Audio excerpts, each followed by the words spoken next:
ሊቨርፑል፣ አርሰናል፣ ማንቸስተር ዩናይትድን የተመለከቱ ሰፋ ያሉ የዝውውር መረጃዎችን ይኖሩናል።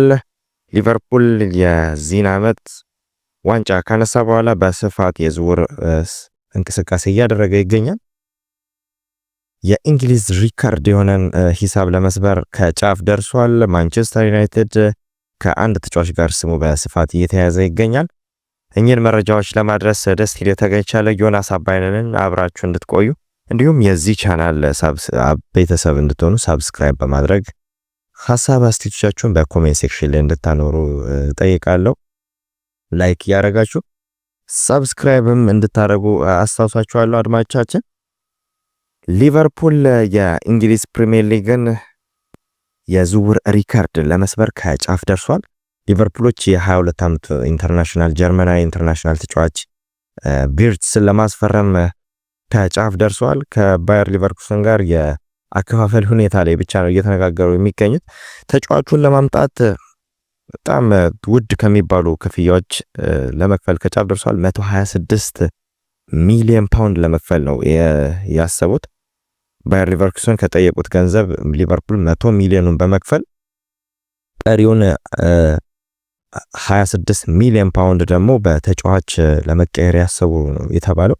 ተጫዋቹን ምናልባት ሊቨርፑል ከ16 ዓመቱ ጀምሮ ከሊቨርፑል ቤት ያደገውን ሃርቪ ኤሊዮትን ወደ ዝውውር ሂሳብ ውስጥ በማስገባት አንድ ላይ ከተጫዋቹ ጋር ቅይር ሊያደርጉ የሚችሉበት እድል ተፈጥሯል ተብሏል። በሌላ በኩል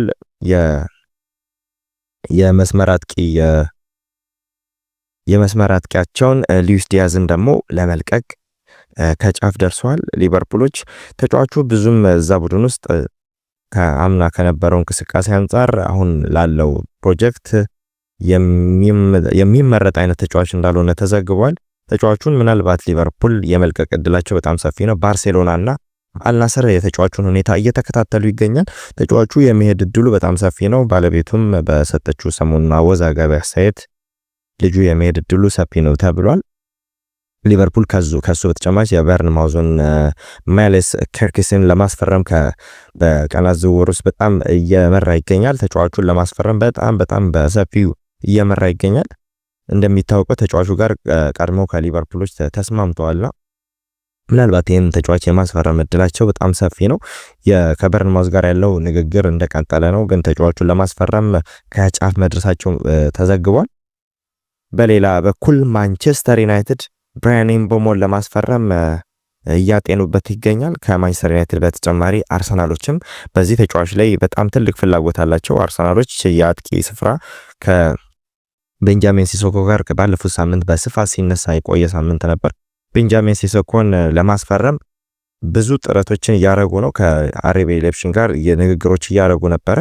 ሆኖም አሁን ተጨማሪ ተጫዋች እንዳማራጭ ብራያን ኤምቦሞን ለማስፈረም ትልቅ ፉክክር ከማንቸስተር ዩናይትድ ጋር ይጠብቃል። ከማንቸስተር ዩናይትድ ጋር ከሱ ውጪ ደግሞ ኒውካስትልም የተጫዋቹ ፈላጊ ናቸው። የኚህ ሶስቱ የእንግሊዝ ክለቦች ብራያን ኤምቦሞ ላይ ትልቅ ፍላጎት አላቸው። 55 ሚሊዮን ፓውንድ የሚከፍል ቡድን ለተጫዋቹን የመውሰድ እድሉ ሰፊ ነው ተብሏል።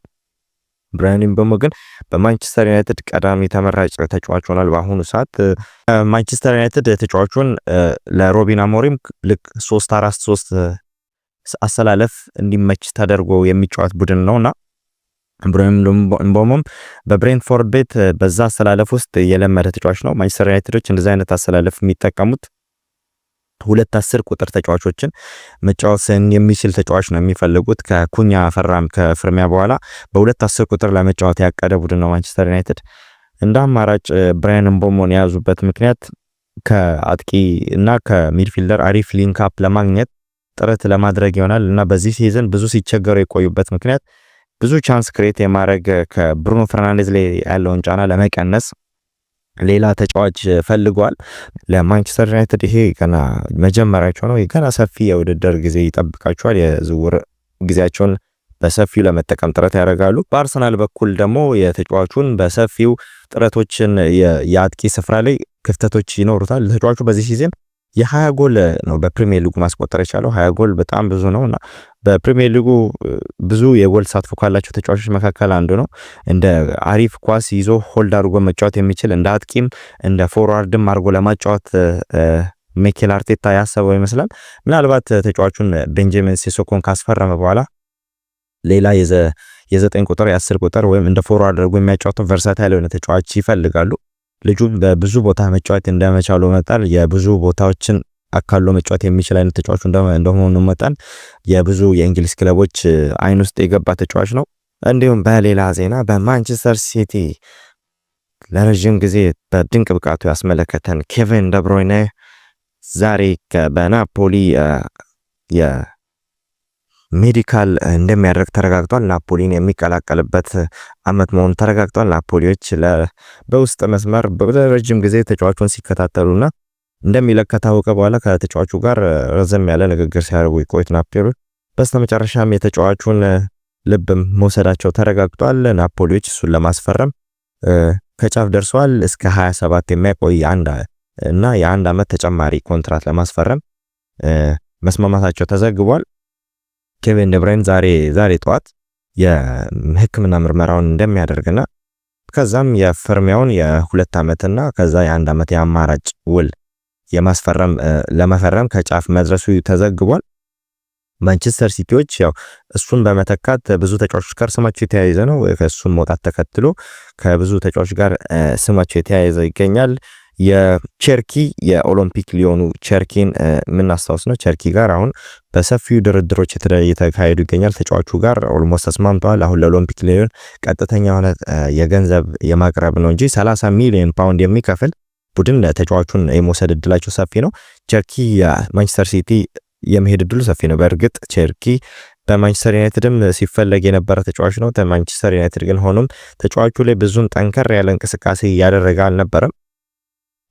በኢሮፓ ሊግ የምናስታውሰው ነው። ማንቸስተር ዩናይትድ እና ቼልሲዎች ማንቸስተር ዩናይትድ ቼልሲም እንዲሁ ተጫዋቹ ላይ ፍላጎት ነበረው። ማንቸስተር ዩናይትድ ላይ ቸርኪ በጣም ድንቅ ብቃቱን ያስመሰከረ ተጫዋች ነው። በኦሎምፒክ ሊዮን በዚህ ዓመት በግብ ብዙ ተሳትፎ ጋር ያደረገ ተጫዋች ነው። በፈረንሳይ ሊግም በዚህ ዓመት ድንቅ ውድድር ዓመት ያሳለፈ ተጫዋች ነው በግሉ። አሁን ተጫዋቹ የማንቸስተር ሲቲ ንብረት ለመሆን ከጫፍ መድረሱ ተዘግቧል። በሌላ ዜና ደግሞ ቶተንሃም ሆስፐር የአሰልጣኝ አንጄ ፖስቴኮግሉን ለማሰናበት እያጤኑበት እንደሆነ መረጃዎች ወጥቷል። የአንጄ ፖስቴኮግሉ ዜና መውጣት ተከትሎ ብዙዎች ያልጠበቁት ነው። ምክንያቱም ባሳለፍነው ከ2 ሳምንት በፊት የኢሮፓ ሊግን ማንሳቱ የሚታወስ ነው። የኢሮፓ ሊግን ካነሳ በኋላ ቡድኑን ይቀጥላል፣ ለቀጣይ ዓመት ይመራል ተብሎ ተጠብቆ ነበር። ገና ነው፣ አልተወሰነም። ዳንኤል ሌቪ ተጫዋቹን ለማቆየት አሰልጣኙ ጋር ንግግር እያደረጉ ይገኛል። ገና ብዙም የተወሰነ ነገር የለም። ግን እንደወጡ መረጃዎች ከሆነ ዳንኤል ሌቪ የአሰልጣኙን ለማሰናበት እየተዘጋጀ እንደሆነ እየዘገቡ ይገኛል። ዘንድሮ በጣም አስከፊ የውድድር ዓመትን ያሳለፈው ቶተንሃም 17ኛ ሆኖ ጨርሶ የኢሮፓ ሊጉን ያነሳ ቡድን ነውና ኢሮፓ ሊግ ማንሳቱን ተከትሎ ክለቡን ይቀጥላል።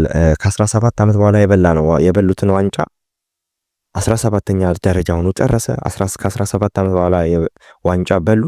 ምናልባት እዛ ቡድን ውስጥ ይቀጥላል ተብሎ ብዙዎች እየገመቱ ይገኝ ነበር። ሆኖም ገና ነው፣ አልተረጋገጠም።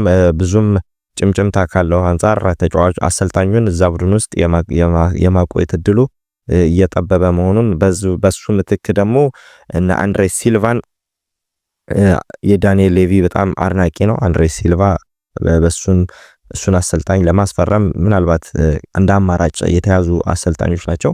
ብዙ አማራጮች ይኖራቸዋል። ዳንኤል ሌቪ ያው ቶተንሃምን አዲስ ፕሮጀክት ለመገንባት ጥረት እያደረገ ይገኛል። ያው ዋንጫ የሚያነሳ ቡድን ነው፣ ግን አዲስ ነገር ለመመስረት ጥረት የሚያደርጉ ይሆናል። ቶተንሃም ሆስፐሮች ከአንጄ ፖስቴኮግሉ ጋር የመለያየት እድላቸው በጣም ሰፊ ነው እየተባለ ይገኛል። እኚህን ዜናዎች ወደ እናንተ ሳደርስ የቆየሁት ዮናስ አባይ ነኝ።